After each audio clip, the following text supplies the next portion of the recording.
Hello mga ka-legit Daver Gods, panibagong updates kung saan ang Halos Host LED Tape Incorporated, abay mukhang sinisisi ang GMA Network, ang TBJ sa sudden cancellation ng tahanang pinakamasaya. Ang lahat ng yan. But before that, if you haven't subscribed yet to my YouTube channel, please don't forget to like, share, and subscribe at hit mo na rin ang notification bell for more showbiz updates.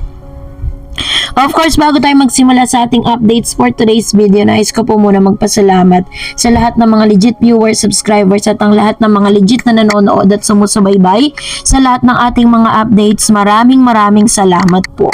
And for today's video, let's talk about kung ano man po yung inilabas ng CA or ng Court of Appeals patungkol po sa TRO na ipinasa ng Tape Incorporated matapos ngang manalo sa Supreme Court or sa Korte ang TBJ sa pagkakabawi ng trademark na Itbulaga. Kung saan, headline nga po sa Abante News na ang Tape Incorporated ay olats na naman sa Court of Appeals dahil sinupalpal TRO versus Itbulaga ng TBJ. So according sa ilan sa mga vloggers and sa ilan sa mga showbiz insiders na tila baga hindi pumapabor sa Tape Incorporated ang lahat ng mga desisyon at ang mga naglalabasang news. Talagang I think tama po yung naging desisyon nila na itigil na ang kanilang pakikipaglaban at itigil na ang kanilang show. Sinupalpal ng Court of Appeals or Court CA ang kahilingan ng Television and Production Exponent Incorporated or Tape Incorporated na mag-issue ng temporary restraining order sa paggamit nga di umano ng temporary ang paggamit ng Itbulaga sa programa ni Tito Sotto, Vic Sotto at Joey De Leon. Matatandaan na matapos mabawi ng TBJ ang trademark na Itbulaga, ilang araw po ang makalipas ay nag-apela ito pong Tape Incorporated sa korte para po bigyan ng TRO, no? Kung dati ang TBJ ang nag-file ng TRO na baligtad.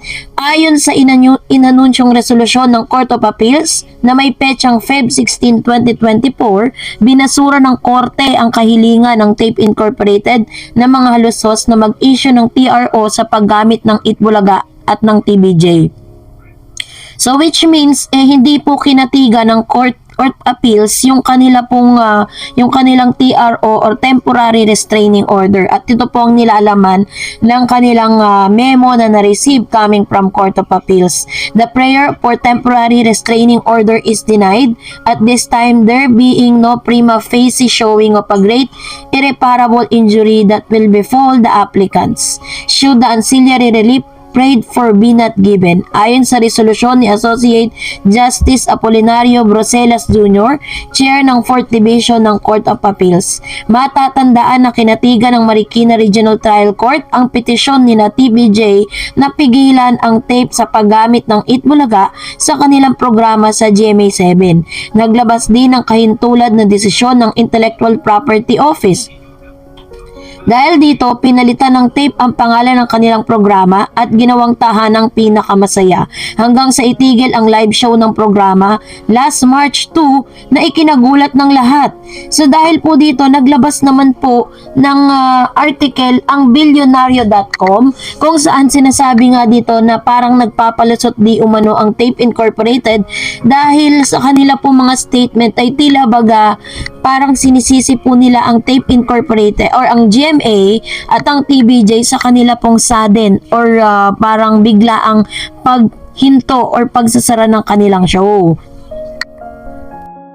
Matapos ngang kumpirmahin ng ilan sa mga showbiz news and showbiz online ang desisyon ng GMA Network na kansilahin ang block time agreement ng Tape Incorporated or kontrata po ng Tape Incorporated sa GMA hanggang December 2024 ay dito na nga po lumabas yung ilan sa mga statement na sinasabi na ang halos-hos di umano or ang Tape Incorporated ay parang pinopoint yung fingers at TBJ Trio and GMA Network. Sabi dyan, the halos-hos led Tape Incorporated is pointing fingers at the TVJ Trio and GMA Network, which used to be its production partners. After sinking in the red and pulling the plug on the noontime show, Tahanang Pinakamasaya, TAPE President and Chief Executive Officer Jonjon Halosos recently faced employees in a video seen by Bilyonaryo where he announced that Tahanang Pinakamasaya will stop production effective on March 6, 2024.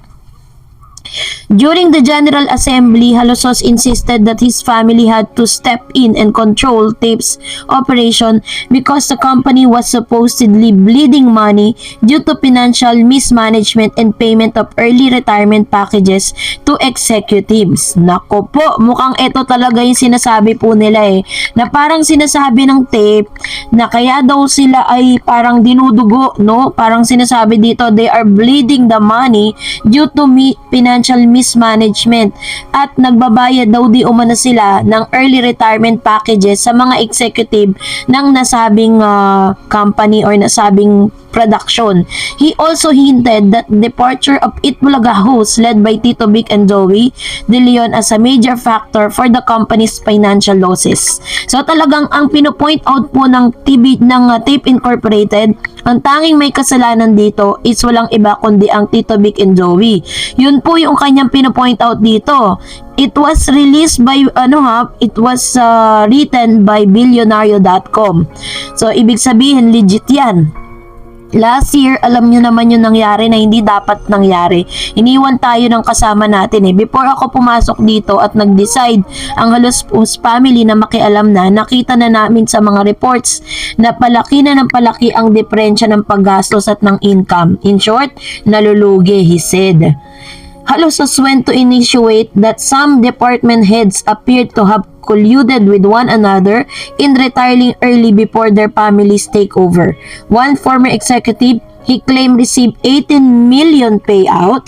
The TAPE executive some maneuvers appeared to have taken place that allowed GMA Network to find quick replacement for Itbulaga's time slot, noting that ABS-CBN, its Showtime, initially occupied the prize noontime programming before being bumped off to the sister's channel TV.